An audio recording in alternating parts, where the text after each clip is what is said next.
Alors, ce qui est important aussi, donc les revues en ligne, les thèses sont accessibles sur différents serveurs, et notamment en France sur thèse.fr ou sur les archives ouvertes. Donc, je vous mets juste les copies d'écran. Donc, elles sont accessibles au format PDF pour la plupart. Donc, dans les bases de données qui recensent les thèses, vous avez soit le signalement d'une thèse, simplement, la notice bibliographique, soit la notice bibliographique accompagnée de la thèse au format électronique. Donc les bibliothèques numériques, elles présentent un corpus organisé de documents numérisés. Et là, je ne vous apprends rien, vous connaissez Gallica, mais je me suis trompée sur le lien. Donc ne le prenez pas.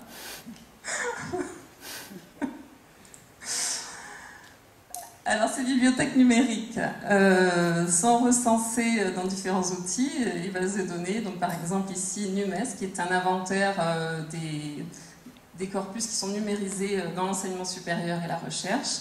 Vous avez aussi numérique.culture qui permet de recenser dans d'autres domaines les bibliothèques numériques. Donc, je vous laisserai tester tout ça. Hein, je pense que c'est ce qu'il y a de mieux à faire, c'est que chacun teste et recherche ce qui lui convient le mieux.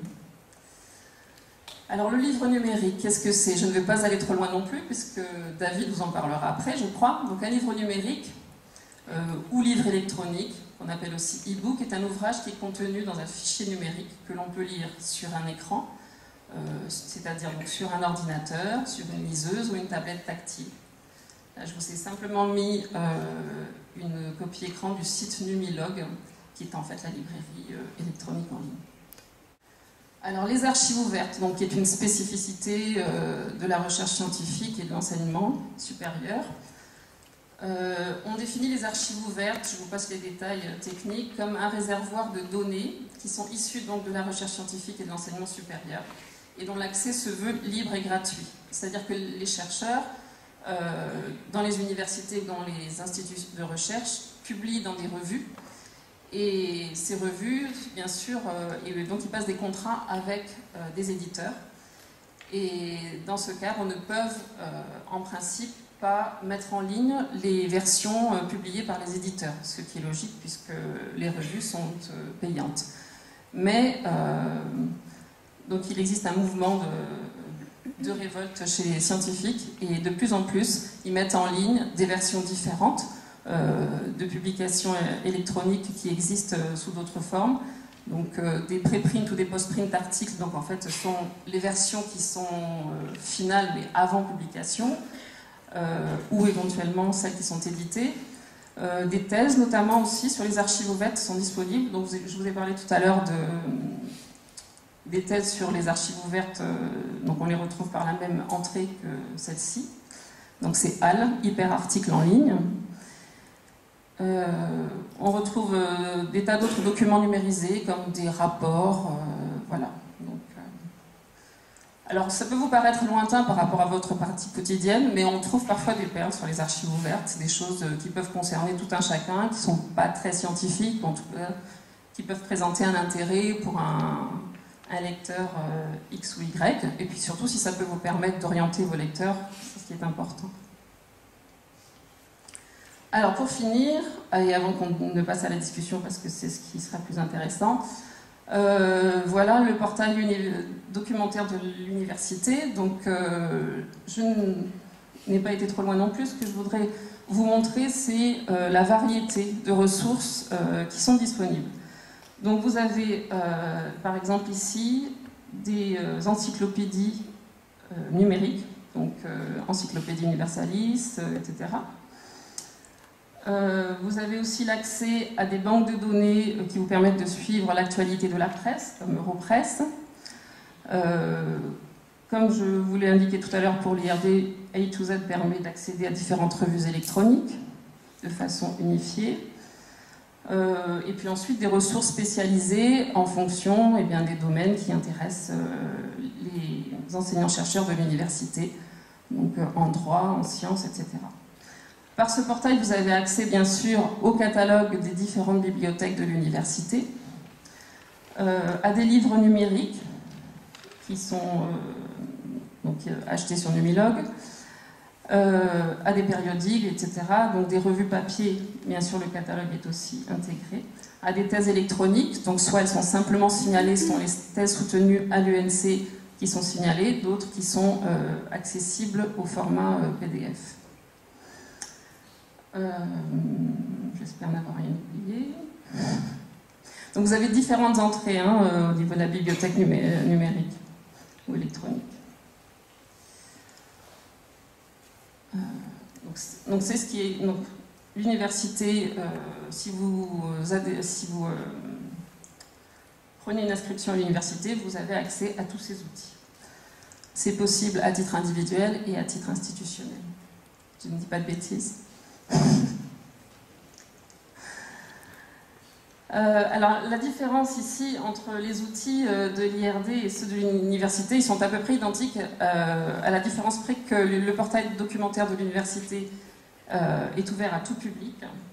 Et celui de l'IRD, donc, que je présente ici, qui est le bureau du chercheur, se veut être un outil pour les chercheurs et les doctorants notamment, mais qui est plutôt accessible en intranet. Donc, c'est un petit peu différent. Donc on retrouve, un petit peu comme sur le portail de l'université, le catalogue de l'IRD, ça par contre c'est public, qui regroupe toutes les notices bibliographiques des ouvrages qui sont possédés par 14 centres documentaires de l'IRD, de par le monde. À savoir que si vous repérez par ce catalogue un document qui se trouve en Afrique ou en Asie du Sud-Est, ailleurs qu'à Nouméa, il est possible de le commander. Il y a des bases de données très spécialisées sur lesquelles je passerai. Et puis, ici, vous avez toutes les revues électroniques.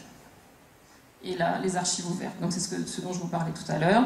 Donc, sur une même interface, accès à toutes les ressources documentaires électroniques. Et j'ai oublié aussi de vous dire le catalogue des périodiques reçus à l'IRD. Donc, ça, par contre, c'est important. Ça vous permet de savoir ce dont nous disposons.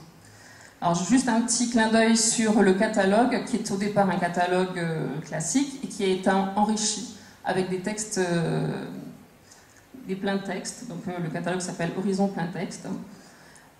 Donc ici, par exemple, sachez que le document que beaucoup de gens recherchent et qui est épuisé, les bonnes plantes de Nouvelle-Calédonie, se trouve en version numérique gratuite sur le catalogue de l'IRD. Donc nous avons des ouvrages dont nous avons les droits, bien sûr, des rapports de recherche et éventuellement des articles. Donc ici, par exemple, ici, une notice bibliographique qui correspond à un article paru dans une revue chez un éditeur et dont nous n'avons pas les droits. Donc qui est simplement indiqué en accès réservé. Encore une fois, nous y avons accès. Si vous avez besoin de cette publication, n'hésitez pas à nous contacter. Et puis en dernier lieu, je voudrais quand même parler des expériences de nos collègues de la CPS qui sont absents aujourd'hui. Il ne s'agit pas d'une production de la bibliothèque de la CPS à proprement parler, puisqu'elle a été fortement inspirée par le secteur des pêches.